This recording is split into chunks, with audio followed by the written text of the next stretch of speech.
Hello, everyone. Welcome back to E20 Zone TV, the place for the happy people. I am joined by Tom Athers today, and we're going to talk about three strikers who we've been linked with. Some we want, some we don't, and one of them I think is not for me at all. But Tom, how are you doing before we start? Yes, much better than last week. You look well, Tom. You look well, son. I look well, yeah, of course. Yeah, I'll point out the fact I had a beard. My beard was done. It's been nicely cut in. The fade's back. I'm feeling more like myself, which is good. Not like a homeless geezer, which you just pointed out before we came live. So there we go. I know, mate. I know. I didn't know I was going to donate to you, but nevertheless, mate, it's all good that you're back, fully fit, healthy for 2022. But we've got three players in mind today, Tom, and one of them is this man, Jonathan David, age 21, Club Lille. Right? And I've got some stats here for you to have a look at. He started his career in Ghent, in Belgium, 60 appearances, 30 goals. He went to Lille. There's currently 58 appearances, 25 goals. Let's talk a bit about Jonathan David. Is he the man for you for West Ham? Because for me, he's the number one player I want to see here. I think he's phenomenally good. Yeah, I think we really missed a trick. I know we were linked with him when he was at Ghent, and I think we missed a trick not getting him then. For me, they always obviously say he's obviously done it. What is that? A goal every 2 games in the Belgian league, which is good. Right, make the step up to one of the so-called top 5 leagues now. He went to Lille, and he's pretty much at the same ratio there as well. So for me, he's very much like Antonio. He's actually got more control on the ball, a little bit more skill. He's probably got a lot better finishing ability. He's a natural striker. He's a ball finisher. That's the point. And the big thing is as well is he's scored a few times in the Champions League for Lille as well. I think he's got pace. He's got power. If you were drawing up a list of sort of 2 to 3 strikers that were very similar to mould to Antonio, it would be not like, but more finishing ability would be Ivan Toney, Jonathan David, and somebody's just stolen my one in the chat there who I was going to go, and that is Isak, from what I've seen at Sociedad from the few times that I've watched him over the last couple of years. Those 3 guys are very, very similar in what they can do. And if one of them, I wouldn't mind any of them, but I think if I was ranking them 1, 2, 3, it would probably be like Isak and then maybe Toney and David were on a level playing field. But I think David's more gettable than Ivan Toney right now is what I would say. Yeah, I agree, mate. I really do. I think Jonathan David's a talent. I think he's Canada's producing some top players at present, aren't they? Yeah, Alfonzo Davis, I think it is another one who's Bayern Munich quality player. I like this kid. I like him. I've sort of had a little look about and a little scout about on him and see what he's all about. And he looks decent, good on the ball, fast. He's always mobile. He's always forward thinking and all. I like that in a player. I think he's top draw. How much do you reckon he's worth for West Ham to sign him? To be honest with you, I think if Lille weren't in as bad as financial trouble as they're currently in, I'd say to them he'd be worth 35 to 40 million. But I think I say they're in financial trouble, but they've also got Sven Botman, who I would have been interested in as a centre half, but it looks like obviously Newcastle and maybe somebody else's interest. I know Wolves tried to sign him last year, and they reportedly turned down £35 million bid from it was Newcastle or somebody else. So clearly they're not mucking about. So maybe they're not in as bad as financial trouble. So maybe it is between 35 to 40. But the thing is, he's been there, a year and a bit. So they're going to want to recoup as much as possible. It is a big risk, but I think the upside is he's young. Clearly, he's shown he can do it in multiple leagues and in the Champions League, much like Haller. So if we were to sell him on in the future, hopefully it wouldn't be as massive a hit as, say, we signed an older striker like a Belotti who's not really going to go up in price, for say. So I think if anywhere between 30 to 35, 40 million for him, I think is probably about right for what he's doing currently in world football. The problem is, I just read Epic Hash Time's comment there. I don't really. We'll get on to Cabral in a minute. I don't see the hype in him. I think he's done well in the Swiss league, but also Ajeti done very well in the Swiss league. And do you know what I mean? And look what happened now. But I will get on to him shortly. I think if you want to be a big club, you've got to go and sign big players. And he's a big player, I reckon, Jonathan David. 21. You sign him for, say, 40 million. He could be here for the next 10 years.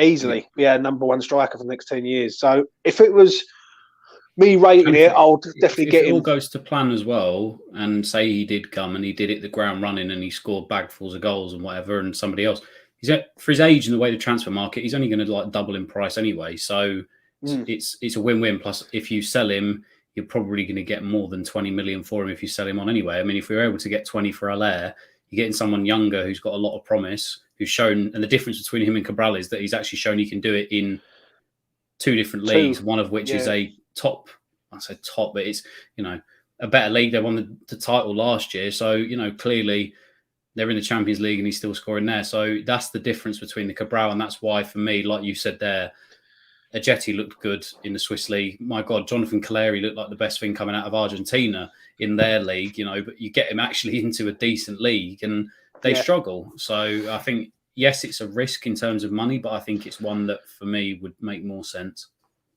I agree, mate. Moving on to that man, though. Arthur Cabral, age 23, club Basel. Now, look, I've got a few things here. He was in Brazil, and he weren't doing a lot in Brazil. He started off at a club, and then he went to Palermo's, I think it is, or Palermo's, or whatever it is. He had 5 appearances, I think 1 goal. I think that was it. Nothing major. Then he got a loan move to Basel. That was his first season on loan. 26 appearances, 14 goals. Then when they signed him, from 2020 to the present, 48 appearances, 34 goals. Now, that looks good. That does look good. But this is the Swiss league. Do you know what I mean? And there's not really a lot of good teams in the Swiss league that do anything in sort of Champions League or European football at all. What do you think on that, Tom? The thing is, out of all of them, I know about Gabriel because of Inter and my friend and sort of talking to him and stuff. I know a lot about Gabriel and I know about Jonathan David. I know absolutely nothing about this guy. I know nothing. When the rumours came through, I'd not heard of him. I didn't know anything about him. All I know is that he's obviously scored a few goals over for Basel. But like you said, it is difficult because they are in a league where there is really nothing. And, yes, they can get into the Champions League and the Europa League, but has he really done it at that level either? I don't know. Again, I haven't really seen much of the guy. But 15 million, I guess, is sort of like a decent punt. But I think the problem I've got is if I want to sign a striker, I want a name. I want someone that is going to go get bums on seats and go, wow, I want to turn up to watch this guy every week. When we signed the Cameo, people wanted to turn up to see him. We signed Tevez, people, especially the second half of the season, we wanted to see him. I know I'm going back a bit, but that's because of how bad it's been with strikers. But when you sign big names, that puts bums in seats. If people want to see those kind of players. So if we are going to spend money on someone, I want it to be, like you said, somebody that can lead the line theoretically for the next 10 years that will do something. So I don't know. I think for me, he's not as a well-known name. So when you compare him to other of the sort of names that would be linked with, for me, obviously bottom of the list just because he's not really a household name. I mean, listen, he may be a good striker. He may be, he comes, he does stuff. But I think he's I would say he's a much bigger risk than the other guys. I don't know. It's just a cheap option again, isn't it?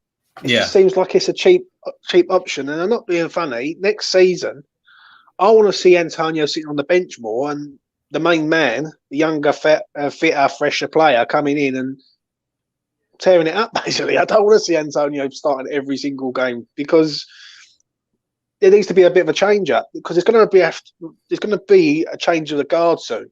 And I think we need a striker to come in and replace Antonio long term. But moving on to a man about, as you just mentioned, is this man, Gabriel Barbosa, age 25, club Flamingo. And as you said, I just want to go through the stuff that I've done. Inter Milan and Benfica, 10 appearances, 1 goal in Europe. From 2020 to the present day, 60 appearances, 42 goals in Brazil. let me ask you this, Tom: is that a risk bringing him to West Ham, hoping he's going to hit the ground running when he's got stats of 10 appearances and 1 goal, or is that too soon? So, well, I've watched him a few times when he was at Inter, and my mate absolutely loved him. My flatmate when we were there, and he was like, I wish he'd get more game time. I wish he could play more. He's one of them players that's got all the talent in the world. He's got everything. He's got pace. He's got power. He's got his finishing ability is fantastic. But every time it's been at the top level, or not at the top level, but with Benfica as well, wherever, he's just not produced. He's just not produced. Yeah, you've gone away to Flamengo. He did well in their sort of like Champions League stuff that they do. I think they won their version of the Libertadores, whatever it is, their version of it. And he's absolutely smashing it over there. He wants a chance to prove himself. There are things I remember I have seen him a couple of times when he was at Inter, and he does have it in his locker to just do it. But it's almost with him, it was always an attitude problem, and he couldn't just quite get it to switch. But the thing is, in the links, it's saying that he wants to be able to come, so he's guaranteed to get into that Brazil squad. Thing is, he's going to have to work incredibly hard to be able to do that, because the players in that Brazil squad, attacking wise, and you think about it, they've got Jesus, Firmino, the Rodrigo, the kids at Madrid, Rodrigo, the other one, Vinicius, Richarlison, Neymar, Felipe Anderson, all of a sudden started scoring a few goals. They've got a lot of attacking options. It would really, for him, he would need to hit the ground running, and he would need to be of a mindset that I'm going to prove it from day one that I can now make that step up, because he's always had all the talent in the world. But I just don't think he's kind of one of those players that when it starts to go wrong, he becomes the bad apple of the group. And for me, he may just be a bit too egotistical for somebody in Moyes' squad, because Moyes likes everybody to buy into the same thing. He is the kind of player that if he doesn't buy in or something goes wrong, he will throw his toys out the pram. And that's what worries me. And if he doesn't hit the ground running and he doesn't get played as much because Antonio's playing in there, how are we going to see the best of him? And it won't be long before something happens where it happened at Inter, where he was loaned out to Benfica, then he came back, and it was like, eventually we're just going to have to cut our losses and say enough is enough for them. So I'm excited by it because I know he has all the talent in the world, but I'm also petrified because I think genuinely he's a bit of a screw loose up top. But would you say, though, with the 18-month loan that's been branded about, an 18-month loan, I can't believe what I'm hearing on that. Yeah. And they rejected it, rightfully so, because, like, let's be honest, how can you have a loan for 18 months? Surely West Ham would have done a bit of research on that, though, Tom, wouldn't they? On his personality-wise and how he adapts to change and things like that. That's the thing that gets me, is because this isn't the first time we've been linked with him either. It was last summer we were linked with him, weren't we, as well? So, every January, I think it is. Yeah, no, exactly. And it makes sense. Like, if he felt like he had a point to prove, it makes Inter and Benfica that would have a bad attitude would follow him. And I know, for instance, let's say that, Moyes and everybody, they do their due diligence. For me, I don't know. It really panics me that he wouldn't buy into that. Thing is, for me, I think he would be a good signing. Has James gone? Is he? Am I live? Is it just me? I'm here. Chat, can you hear me or can you hear James? I don't know. I don't know if James is the one that's died or if I'm the one that's died. Let me put him out and then put him back in. Well, Tom, come back in, mate. Anyway, when I was saying about Barbosa, I feel that he's a good player, a very, very good player. But is he the man to sort of lead us in the next few years? Is another issue. Do you know what I mean? You're back there, Tom. Yeah, Gabriel's got a hold of my internet. He's not happy for what I was doing there. 100% wasn't happy, mate. He was. I was sat there going, "Oh no, you'd frozen." I was like, "Chat, hello, is it me? Is it them? Is it?" Yeah, I was trying to say that link. It just, as much as I want it to be true, and as much as I want him to be a success in Europe and prove that he can do it. I don't get that kind of a player in the Moyes mold. It doesn't. The two don't click. It's his temperament and Moyes' style of management. It does not go together. So out of the three, in reverse order, down to your number one target, who are they? At your three, give us your three from third to first choice, Tom. Number three, Cabral. Because I don't know much about him, and I think knowing what I know of the other two, there's not as much upside. Number two is Gabriel. I'd love for it to work out and be true. Like I said, the main thing for me is it just does not fit the Moyes style. And then number one would be obviously Jonathan David, just because I think out of the three, he's the most well-rounded, best striker there out of the three. And I don't want all of this talk, and I know someone's put it in the chat there, I don't want any talk of us signing Adama Traore. Yeah, I agree. I was going to get onto that. I just see something. He's fantastic at creating and doing it, and just 90 minutes just powering past people and being a nuisance but for 20 million, that is just. There's got to be more end product than that. And this is what we had this conversation months ago, because we're constantly buying wingers and converting them into strikers. Just stop it. Yeah, I know, mate. I know. This is what I can't understand with the fan base. It really does wind me up to a point. And I see this on different platforms. People will go and spend £15 million out on Cabral. Fair enough. He's doing really well in the Swiss league, but he's not proven in the Prem. You got Jonathan David, who we could get for 40 million. He's 21. He's only going to get better. He's Canadian. He's highly sought after, and he's highly rated. But people won't spend 40 million on him, which makes no sense. Like, you go and spend 20 million on Traore and 15 million on Cabral, but you won't spend 35, 40 million on Jonathan David. Like, what do you make of that? Like, I agree with you with Traore. I think Toure's poor, mate. I think he's fast. I think he's a weightlifter, and that's all he is, if I'm honest. Yeah. The thing is, he's always shown glimpses of that since he was at Barcelona, and then he came here and he was obviously at Villa for a while, and he's shown glimpses of it there, and now he's at Wolves and he's shown glimpses again. But his end product has never got any better. He can come off the bench, he can start, he can, as Maisie's going mental because she's here for the day.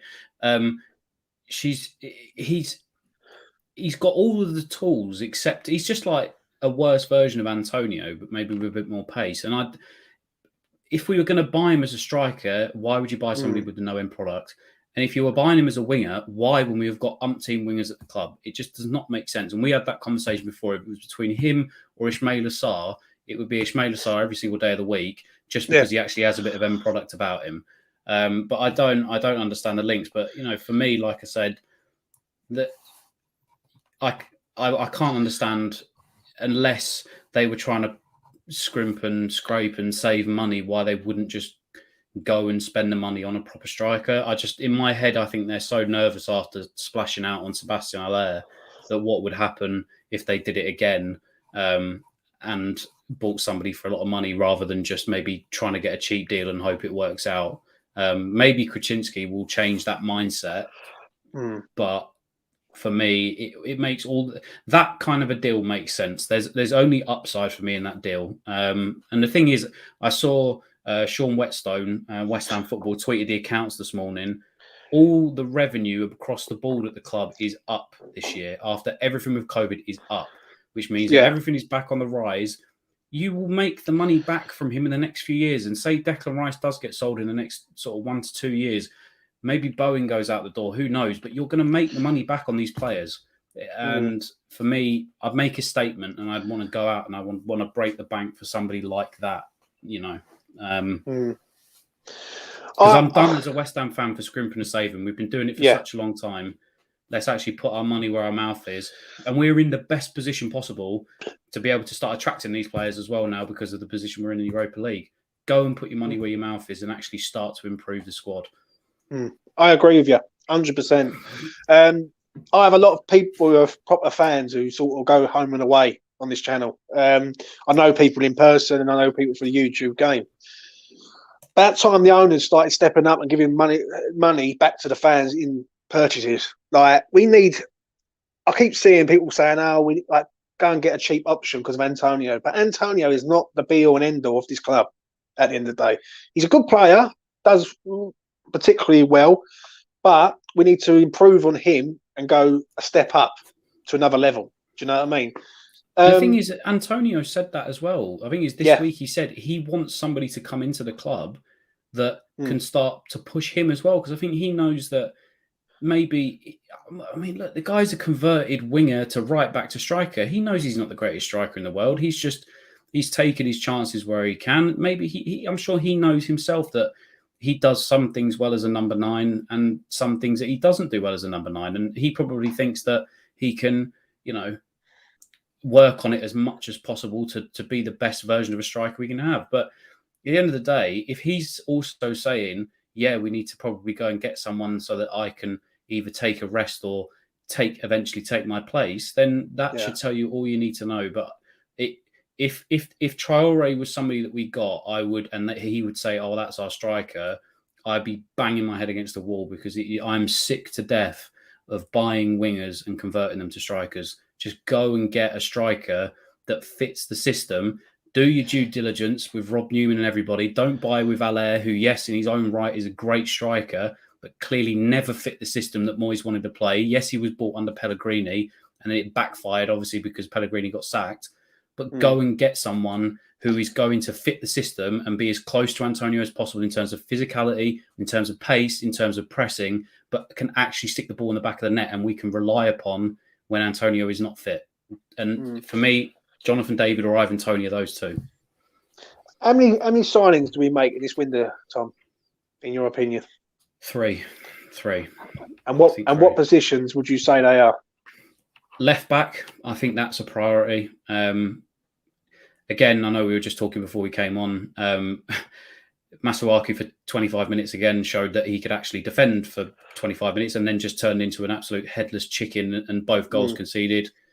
I think a centre-back, I don't even want to get into Diop. I'm so disappointed with him. And then I think the striker position, I think everywhere else is fine. I think obviously Vlasic and that can cover for Benrahma. Obviously he's looked quite good in the last few games. Benrahma is going to be a massive, massive miss over the next month. But I think we're fine in those attacking areas. We do have Cabral, we do have Noble. It's just left back, centre back, and a backup striker. And if we come out of that window without one of those, I really think, and we'll get into it on Wednesday when we do your show and my question stuff, I think it is going to affect us in the Premier League going forward for the rest of the season. I agree. I really do. I think a left back is massively needed at this club. I can't understand why they're hesitating on a left back. Obviously, Luke, is it Dina from Everton? I keep seeing his name mentioned from time to time, but I think Chelsea are a much bigger club. I think he's going to be going to Chelsea because they're lacking on the left-hand side with no Chilwell. But is there any left-backs that you would like to see at West Ham, Tom? Anyone that comes to mind? Anyone on this planet? You know what I mean? Yeah. Could we just go Ray Brentford this window? I'd love Rico Henry. I know we've actually spoken about it in the past. I actually really like Rico Henry. Other than that, in world football, maybe right now, outside of the Prem, I do like the look of, I think it's either PSV or one of the Dutch clubs, left back Wijndal. I like what I saw of him in the Euros this summer. In terms of the sort of like the Premier League, it's difficult in January because there's not going to be a lot available and the price is going to be inflated. So you would have to go out and get somebody either from the Championship or from abroad. I know we've been linked with Kazawa from PSG. Would not like that either. He's mad, isn't he? He's mad. He's mental, and he's just another Arthur Masuaku. He's all right going forward, but he's shit defensively. So not for me on that one. But yeah, if I really wanted someone, it would be Rico Henry. But yeah, I think Dean's off to Chelsea, unfortunately. So, do you think we sign anyone before Sunday's game against Leeds?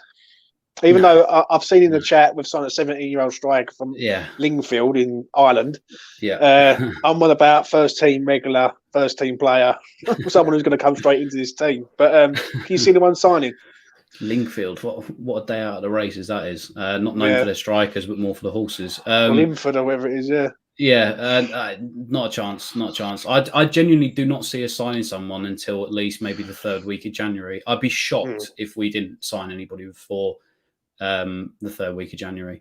I just think because Moyes, and I know people say, I don't know whether he's divvying or what he's taking his due diligence or whatever he's doing, but he just acts very slowly on it. And I think it will be towards the end of the window that we'll make the signings, which I don't agree with. I think they need to be done now, really. Yeah.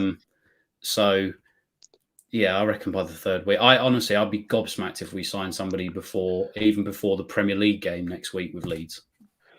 Bloody hell. Thing is, I agree, right? I do look at it and I'm listening to what you're saying. How can he be differing and mucking about when he knows that we've only got 2 centre halves at present and we've got no covering centre half at all other than youngsters? Now, I've seen this argument and I'll make people right to a point. They go, well, we could put in Elise, right? But you put Elise in, he gets ruined by someone, then everyone will be slating him on every channel, on every platform, Facebook, social media, everything, for doing that, right? We've just seen what's happened with Meepo, and I'm going to get to Meepo now, right? Meepo's just come back from Huddersfield. It hasn't worked out up there. What do you make of Meepo coming back? I think that was a wrong move for him. I think when I saw him against United, he looked lost. You're banging goals in the Premier League too, but I'd much rather him go down to League One to test himself there than jumping into the Championship, because that is, League One is still tough league, but Championship is notoriously one of the hardest leagues in the world to be played in. And I rated this kid. I thought he's finishing, all the stuff we would see from him in the game against Southend when he put the one in from almost passed it in from 25, 30 yards. He looked like the real deal. But I think his confidence was shot when he went against United and he was dragged after being subbed on. And it's such a shame because he looks such a good talent for the young side. So I thought League One was the right move for him.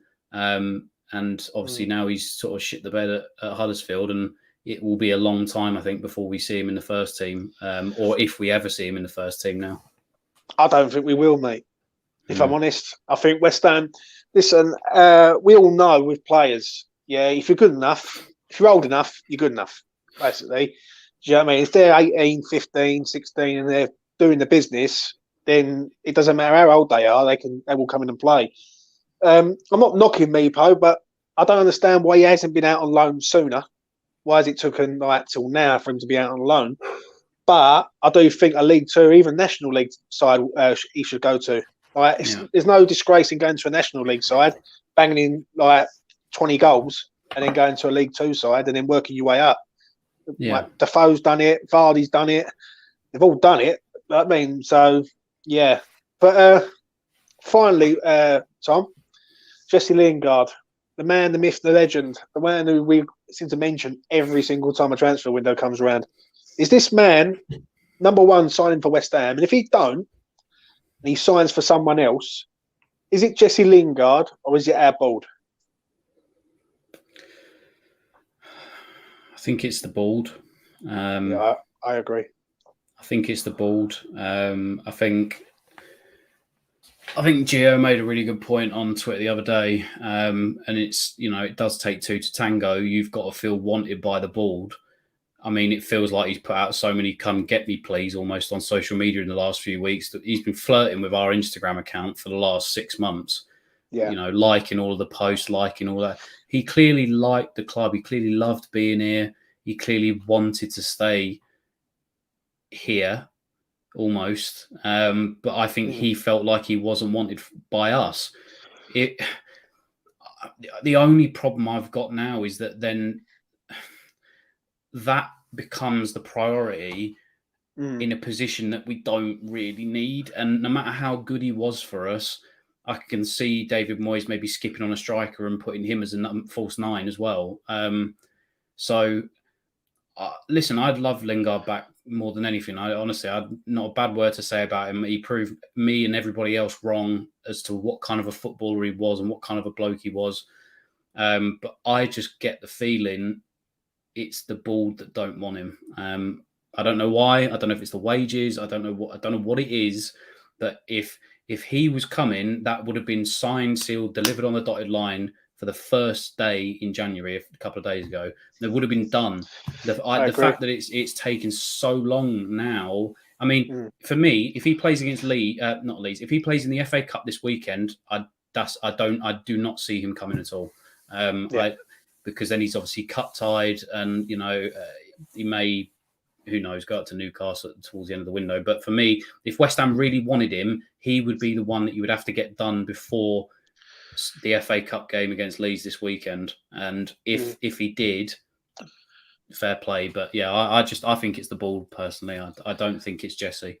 I think there's only so much he can do to twerk and flirt for us. It's got to be us that have to put the effort in to want him, and I just don't think we've done that enough. I agree, mate. 100% agree with everything you just said. That's why I let you just speak and didn't interrupt you once. Our board needs to liven up. There's no two ways about it. Tom, last season, this Keezer was magnificent for us. In a way, he's one of the main reasons why we're playing European football this year. Yeah. Don't get me wrong. I think we was playing well, but with him being the extra on top, that pushed us over the line to get European football. Why West Ham have not signed this man, I've got no idea. No idea whatsoever. We're supposed to be a big club, as everyone keeps telling us, and we're supposed to be aiming for big things since we've moved from the Boleyn. And all we're doing is we're going back to the old ways of buying like people like Zaza. And I'm not knocking Cabral. I'm not in the slightest, but we don't know who this geezer is. He could come in and be a massive flop.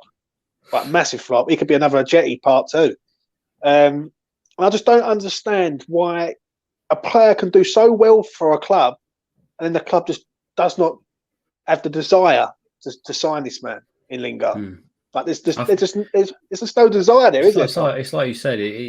If the fact that he almost, it felt like at points in some games literally got us the win. I think of the Wolves game when he obviously did wonders there. The Villa game, there was times that his goals literally propelled us to Europe, as you just said. So for me, he would have been the first. And I know he said that, he wanted to try and stay at United and wanted to work out for him. But after they signed Ronaldo and there was a few weeks left of the season, he must have been thinking, right, well, shit, that's it for me.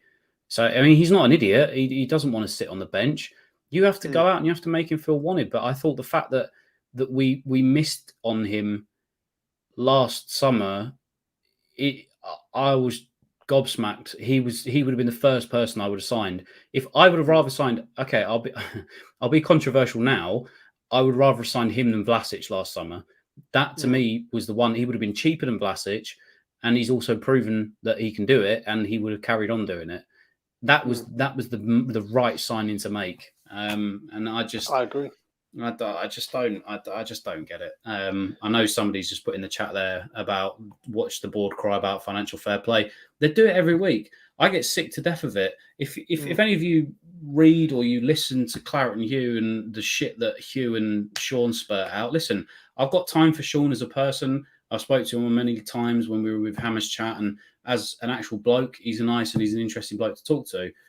But some of the shit that they come out with online after they get in their little mouthpiece and the shit trickling down the pipe from Gold and Sullivan, it's a disgrace. The fact that they cry about certain things in terms of money and what they can and what they can't do, they think that we're mugs, and almost that little PR machine is what's going to, or we're going to believe it and we're going to, buy into what they're doing and all this sort of stuff.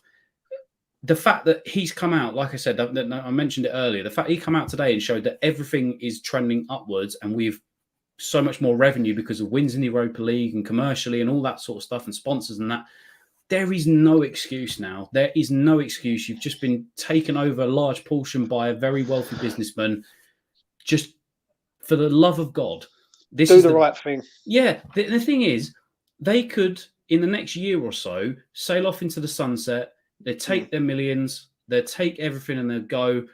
And do you know what? Yeah, we'll look back and we'll be pissed off at them and we'll be angry at them and we'll be, we won't miss them, etc.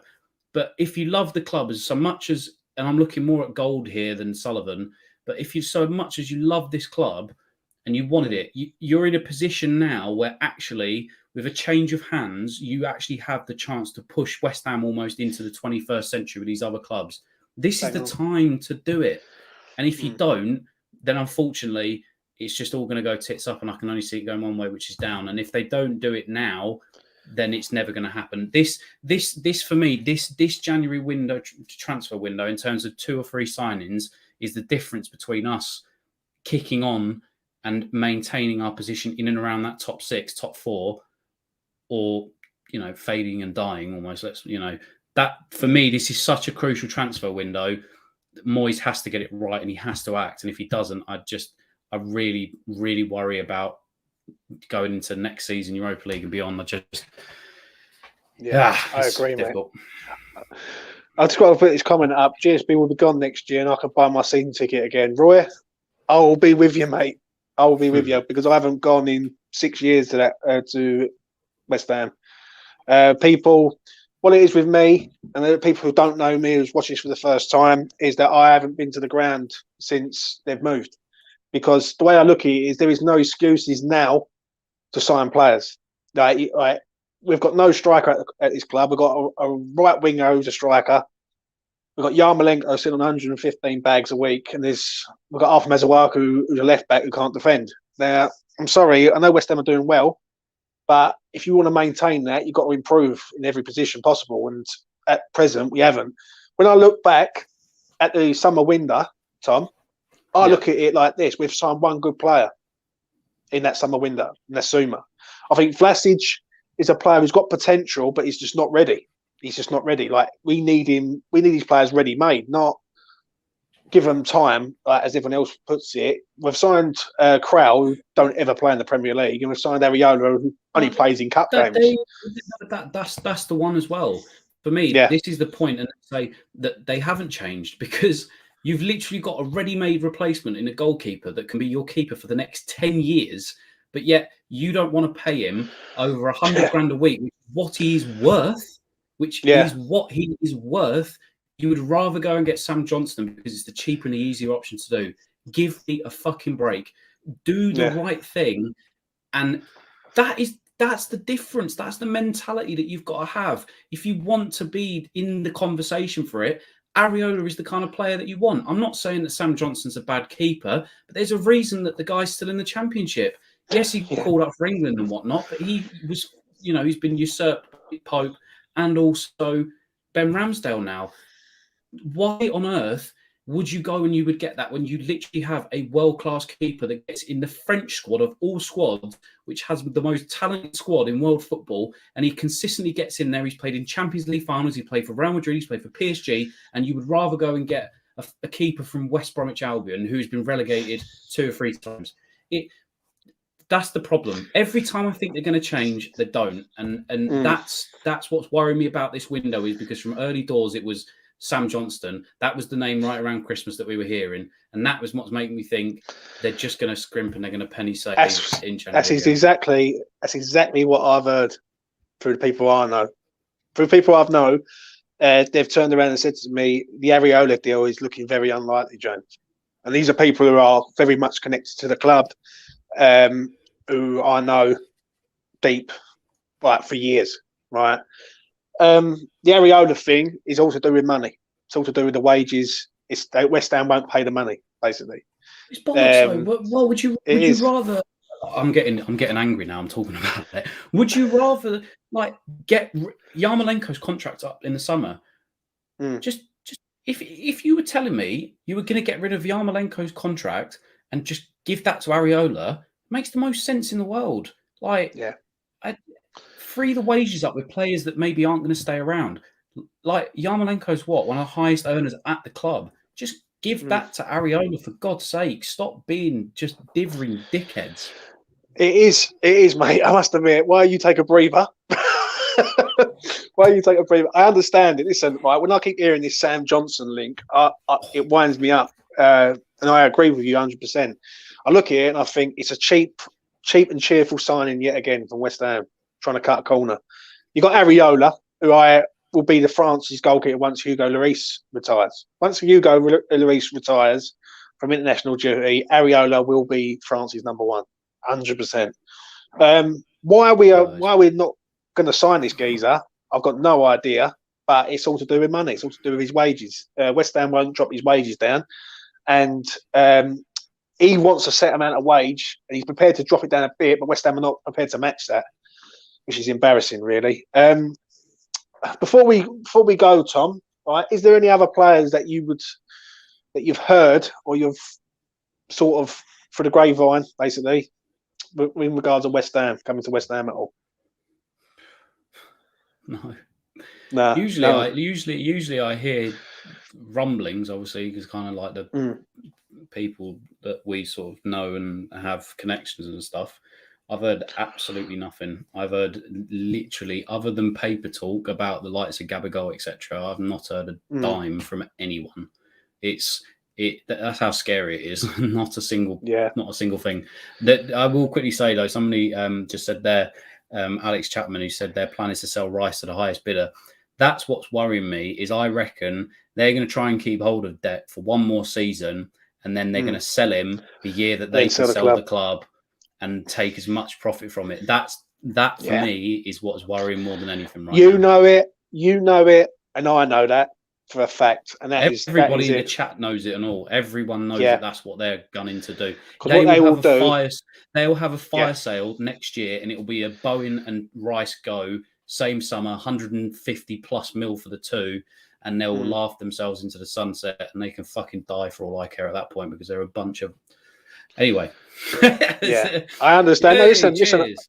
No, listen. While you have a drink, mate, I understand exactly what you're saying, because that is what I believe will happen.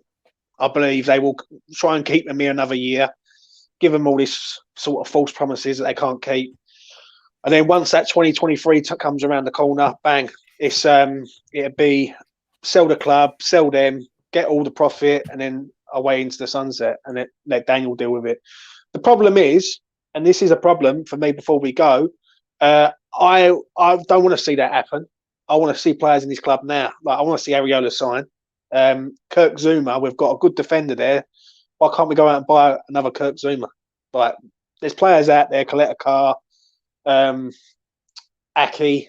Is there any centre halves out there that you would like to see, Tom, other than James Tarkowski? Because I keep hearing he. Oh Jesus, no! Oh God, no! He started me. Did you see what James Tarkowski did up at? Where was it? Was it City the other day or something? I can't remember who they played. They played somebody. Burnley. Manchester United. Yeah. Oh, yeah. Somebody. At Old Trafford. Yeah.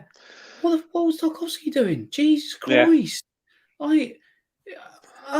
You think that like your name's being batted about that you may get a transfer again to West Ham, and then you put that performance in. One of the goals they conceded and what he had done there and given the bullshit about, like, fuck me. Honestly. And then Ake as well. Yes, he was playing at left back the other day. Excuse me, the coach getting to me. Yes, he's playing left back. He dropped an absolute stinker. He was crap the other day. And yes, I know he was playing out of position, but actually once upon a time he actually was a left back. So Ake, I guess, is the sort of highest ceiling on him, but both of them didn't look great in their last two performances. So I stick by what we said since day one at the thing at the start, which was Coletta Carr. It makes the most sense. But out of those two, if it was to be one of those two, Ake, but again, I think he's going to go to Newcastle if they can't get Botman. I will tell you exactly what will happen with Coletta Carr. If we ever did try and get Coletta Carr, West Ham won't pay cash. They will do a swap deal with Issa Diop. They will say, Issa, go over there to Marseille, back to France, and then we'll get Coletta Carr. And they won't part no dough. What makes me laugh, and this is before we sort of come towards the end, is that we're in this big shiny new ground, 60,000 seater stadium plus. We've got fans. I say it all the time on this platform because I don't talk bollocks like other platforms do. Talk sense. We've got fans who travel home and away, spend their hard-earned money, and we can't even go out and get a left back from anywhere. Like we can't even load a left back at present, and we can't even find a striker, which is just embarrassing. Like when you look at other clubs, they've got 3 or 4 strikers on their book. West Ham hasn't even got one. Like Yarmolenko's not a striker; he's a wide man, so it is embarrassing. But it is what it is at the end of the day. There's another one, by the way, that's just come through. Fabrizio Romano's just tweeted, official and confirmed Nathan Patterson joined from Rangers. I heard some really good things about, I know he's a right back, but I heard some really good things about him back in the day. I always remember when Kieran Tierney went to Arsenal at the time, that whole summer before, or the sort of the end of the season before he went to Arsenal. I remember when I was back on Hammers Chat at the time, I was screaming for him. I remember watching him in the Champions League, and he was absolutely unbelievable. I think they had Barcelona that year in the Champions League, and he was immense. He was brilliant. And this is the kind of thing that, I know Rafa's probably going to end up getting sacked and stuff, but that's the kind of stuff I expect from us. They had Myalenko ready to go before January the 1st, and as soon as it went, bang, done, off he goes, and he's signed for them. That's the kind of mentality we need. We just haven't got it. And I know, last thing I'll say before I rant on, Mick said there about Evening Standard, West Ham are eyeing up another loan move for Jesse Lingard. I'm not having a go at you, by the way, when I say this, Mick. What is the point? The guy's got 6 months left in his contract. He's not going to be more than £10 million. Go and spend the money for him. Jesus Christ. Anyway, what a show. I know, mate. I know. Interesting topics, I must admit. But I know West Ham. I'm not saying we should go for Patterson. I'm not talking about us buying, but I'm saying they've signed 2 fullbacks because they know Coleman can't do it at his age, and Myalenko, and they had them ready to go, and they're done 4 days inside the January window. And if they work out, there's their fullbacks for the next 5 to 6 years. That's the kind of stuff I want from us. But because they're organised, Tom. That's the word you're looking for. Everton are organised because they know. It's mad that really they sat there, one of the best directors of football in world football, and all of a sudden they've just got 2 signings through the door. That doesn't make sense to me. But it's just strange. It is strange, mate. It is, and sort of end it on this. I agree with what you're saying. West Ham should be organised. Right, we're in 5th in the league, and what I keep hearing, this is the one thing before I sort of wrap this up, is I keep hearing people saying, "Oh yeah, but don't worry, we're 5th. We're 5th. Yeah, we're 5th in January. Right? Let's not act like Spurs and make out we've already got European football like Spurs do. Spurs go, oh yeah, right, we're going to do this, we're going to do that, and they do absolutely nothing because that's how we sound when we say we're still 5th in the league. We're still 6th. The thing I want to say is when we left Upton Park in 2016, right, we asked for this moment. We asked to go from being that relegated threatened team up to a team where we can compete for Europe, right? And we are competing for Europe, but without money and without spend, we ain't going to get nowhere. Like we will finish this season. I don't know where we're going to finish if we don't sign anyone. And it ain't just sign anyone; it's sign the right players in the right positions. It's not like I don't want to hear people saying about Traore coming in as a striker when he can't even do it as a winger. Like, you know what I mean? That's just baffling in itself. But we will find out. It is an interesting one, though. Listen, I was going to say all I would say is I think I more than anything I do trust David Moyes, and I do think he does have the best interests of the club at heart, and I do think he wants to make the right choice. And I think somebody put it up earlier, it was towards the start. I think he is nervous to make the signings because we all know he sticks to similar what he's doing, though, Tom. No, I know, but he's very samey with his tactics, and he's very similar with the starting 11 and stuff. I'll tell you what he is, Tom. And I'm sorry to interrupt, but he's stubborn. Yeah, he's a stubborn man. He needs to sort of go, right, I need a striker. Rob Newman, go out there and find me a striker, and then go to the board and say, right, I need X amount of pounds. Because let's be honest, in life, when you want the best things in life, you've got to pay for them. You know what I mean? As simple as that. And if you don't pay for them, then like you're not going to get the best things in life. If you want the best car, right? If you want a Ferrari or a Lamborghini, you got to pay for it. You know what I mean? You can't get it on loan. Do you know what I mean? It's craziness the way that they act. They really do. Frustrates me massively. When I look at, like I said, things, I just want to quickly finish off. Like I was saying, like I do genuinely believe the position, especially that he's got us into over the last 2 years and where he's taken us, and we are now his Everton side of, 10 years ago or whatever. Like we are in that position now, and I'm so grateful for what he's done. He's transformed the football club. He's transformed the first 11. He's got everybody in that dressing room singing off the same hymn sheet. And I do trust he'll make the right decisions, but I just wish from him that he would have made those decisions earlier. Just because, like, and I know they've said, well, Rob Newman's on gardening leave for however many months. Well, that doesn't stop the man from fucking searching up players and doing some form of scouting that doesn't necessarily require him to be at the ground. Like, he could have drawn a list up, be ready to go. And it's that dithering aspect almost that I'm worried about. But I do trust him. Are you surprised, Tom? Are you surprised that the board haven't give Moyes Pellegrini's money? Because of what he has done in 2 years. Because let's be honest, he came here 2 years ago, 2020. First game was against Bournemouth when we won 4-0 in a great victory. We signed Bowen and Souček. And the way I look at it is from then to now, we've got no left back who can defend. We've got no striker, covering striker. Like, why is it? Because I remember, just want to say this quickly, right? I remember going on the show last year when I first started doing the YouTube, and someone said to me, what the board are doing, they are acid stripping all the players away, right, with minimum spend. And at the time, I thought, nah, they've bought Souček, they've bought Bowen. I don't believe that for a second. When you look at it really now, they are in a way, because we're down to our bare bones. Like, let's be honest, Abonna's been great for West Ham, but when he does come back from his injury, he's going to be 35. He ain't going to be any younger.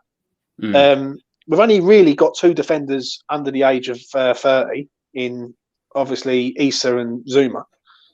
We've got Cresswell's 31, I think he is. He ain't getting any younger. So, really, they are sort of pulling the stuff away, but not replacing it. Like that, there's not been a replacement for Anderson. Balbuena, really. Haller definitely hasn't been replaced. I don't understand it. I was laughing just because you wouldn't have known that we just won back-to-back games in the Premier League by the way that we're having a pop.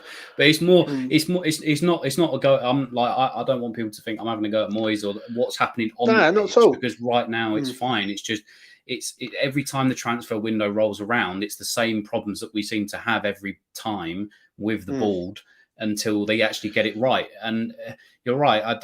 I'm more shocked that they gave Pellegrini such a large budget, because that was so out of character for them that it didn't make sense. And I know, like, for me, I remember when we were up at when we had the game at Norwich and we stayed up that year, and what he'd done for us to keep us up the second time, he should have been backed in that window there, and he wasn't. Okay, so now you've guided him to Europe. Yes, you've signed Zuma. Maybe we didn't get some of the players that we needed necessarily. But right now he's proven to himself more sort of trustworthy than Bilic, than Pellegrini, than any manager really. With Allardyce, you can go back as far as you want whilst they've been in charge. I'm shocked that at this point he's not been given free rein to do what he wants. And the thing is, David Moyes, he's never been stupid with his money. Even when he was at Man United, yeah, fair enough, he had a larger budget and maybe he made a couple of signings that weren't there. But how much influence their board had, I don't know. But of all the managers that we've had in recent memory, he's the one that I would want to give and trust the money with, because so far he's kept us up twice. He's taken us to Europe, got our highest sort of league finish in God knows how long, and now he's doing the exact same thing in the second season, and he's got us into Europa League knockouts. That's the kind of manager I want to give my money to. That's the kind of one I would say, right, here's a budget, you go do what you need to do. But that asset stripping thing has been around. I mean, I remember having conversations with Gio and Gonzo about it years ago. I think it's partly, yeah, it's kind of what they've been doing. And like I said, I think the final nail in the coffin will be waiting until next year and getting rid of Bowen and Rice, and then see you later. So disgusting, really, mate, isn't it? Really, for what they've done and what they are doing, we've got a prize asset in Bowen and Rice. I think we all know deep down in our heart of hearts that when that does come, then that's when West Ham become West Ham of old. I do not want them to be using this as an excuse of, oh, we've invested because then we can sell those guys and make our money back. That's 20 sort of like 14 previous West Ham to make ends meet. Not anymore. We're in a position where we're making money now. Stay there. Don't use those as the excuse and build on that squad, because we are on the cut. We are so close. We are so close. Yeah. I really feel like we're on the cusp of something really great here.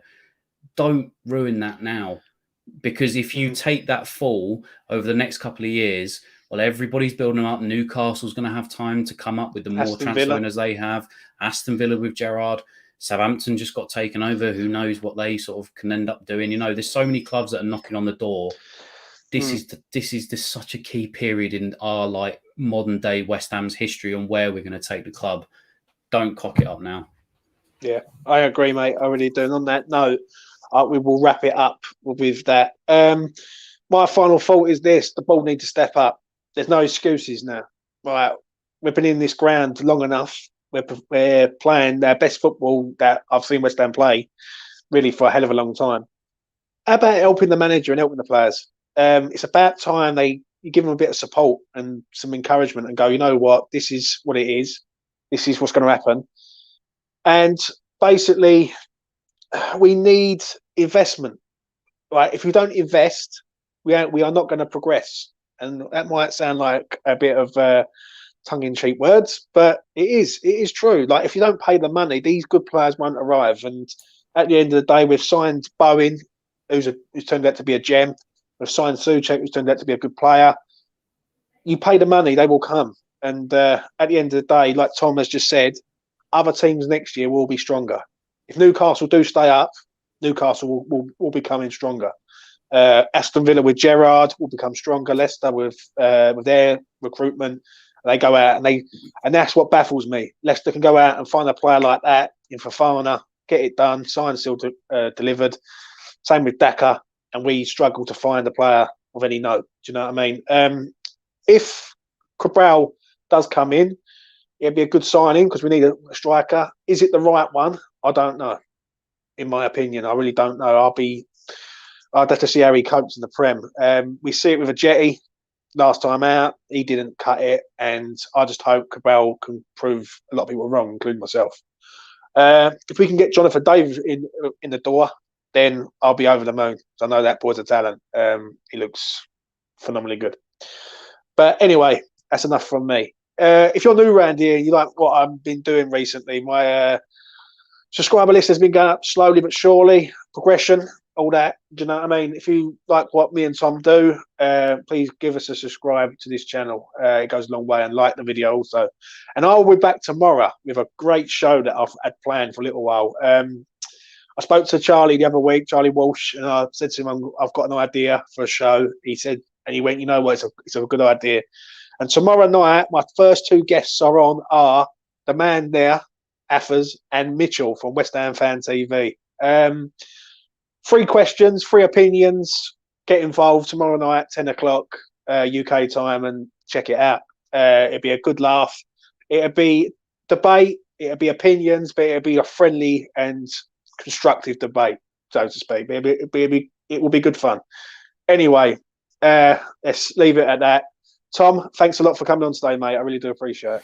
Anytime. It's always good. It's always good. We end up just ranting and raving and go past the 3 strikers that we were going to talk about, and then I'm getting pissed off with everybody. But yeah, no, it's always a good laugh, mate. Thanks to chat as well. They were very good today. I like that. Yeah. Good. Well, thanks to the chat also. I really do appreciate it. Hard to get the comments going, get into a conversation with me and Tom, and you know how it is. But check it out tomorrow night, 10 o'clock UK time. The free United opinions guaranteed show, West Ham. So yeah, Be fun. It'd be fun. I've got Tom's question, which is opinionated. Mitchell's one is very opinionated, and my one's sort of on the fence, so to speak, for the first show because I don't want to ruin it. But you know how it is. Anyway, thanks a lot, guys. Take care. All the best. And GSB and Daniel, get your money out because we need you right now. Take care.